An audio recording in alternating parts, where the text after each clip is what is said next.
Good morning friends. आज हम पढ़ेंगे फाइबर स्प्लाइसिंग। तो फाइबर स्प्लाइसिंग के अंदर सबसे पहली बात तो फाइबर स्प्लाइसिंग क्या होता है। फाइबर स्प्लाइसिंग काम आती है किसी भी फाइबर को परमानेंट जॉइंट प्रोवाइड करने के लिए।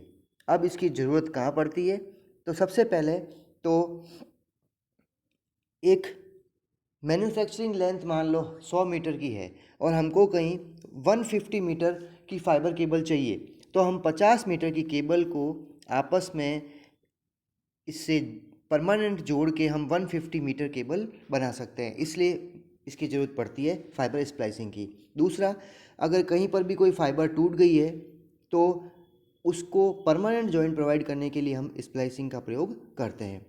जनरली फाइबर स्प्लाइसिंग दो प्रकार की होती है। पहली है फ्यूज़न स्प्लाइसिंग, दूसरी है मैकेनिकल स्प्लाइसिंग।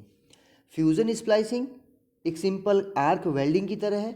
मैकेनिकल स्प्लाइसिंग में हम मैकेनिकली उन सबको फाइबर के जॉइंट्स को आपस में जोड़ते हैं। तो सबसे पहला काम होता है हमारे पास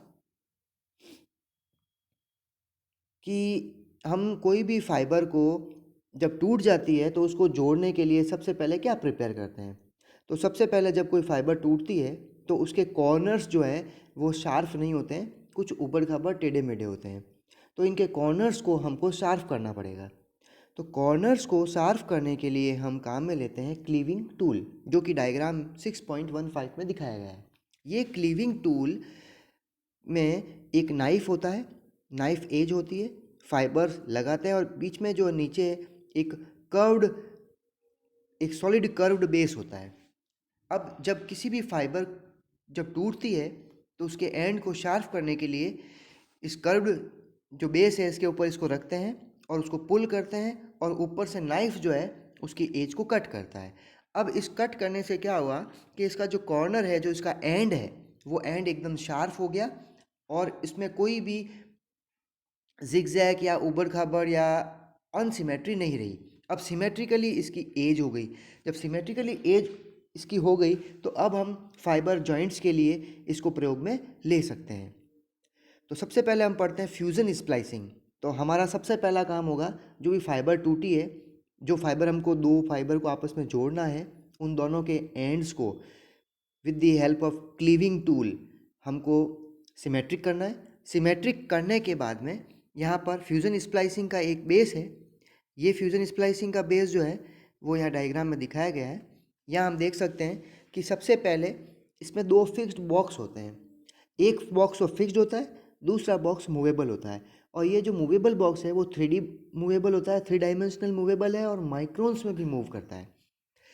अब एक फाइबर को इस बॉक्स के अंदर ऊपर रखेंगे और दूसरे फाइबर को भी इसके बॉक्स के ऊपर रखेंगे और दोनों के जो एंड्स हैं, जो हमने सिमेट्रिक किए हैं, वो एंड हमको जोड़ने हैं। तो आपस में धीरे धीरे जो माइक्रो पोजिशनिंग डायरेक्शन बॉक्स है वो इसके पास में आएगा और तीनों डायमेंशंस के हिसाब से एक प्रॉपर आपस में इनके जो दोनों एंड हैं वो आपस के अंदर पास में आ जाएंगे और जुड़ जाएंगे।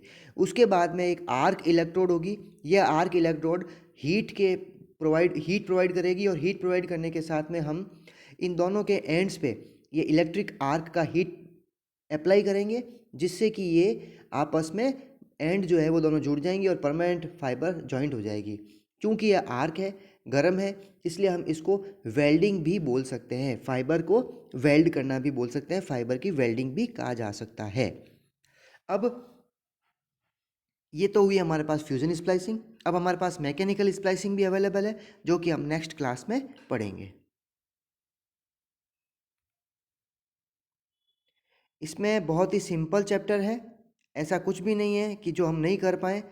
एकदम अच्छा और उपयुक्त सब्जेक्ट है। ये जो बुक है ये आरपी है, लेकिन आपको मैं बता रहा हूँ ये बहुत सफिशिएंट है। इसके अंदर इससे ज़्यादा पढ़ने की ज़रूरत नहीं पड़ेगी। बहुत सिंपल चैप्टर है। और स्प्लाइसिंग, वंस अगेन स्प्लाइसिंग क्या काम आती है? फाइबर में परमानेंट जॉइंट प्रोवाइड करने के लिए काम आती है। ये परमानेंट जॉइंट के लिए ही उपयुक्त है।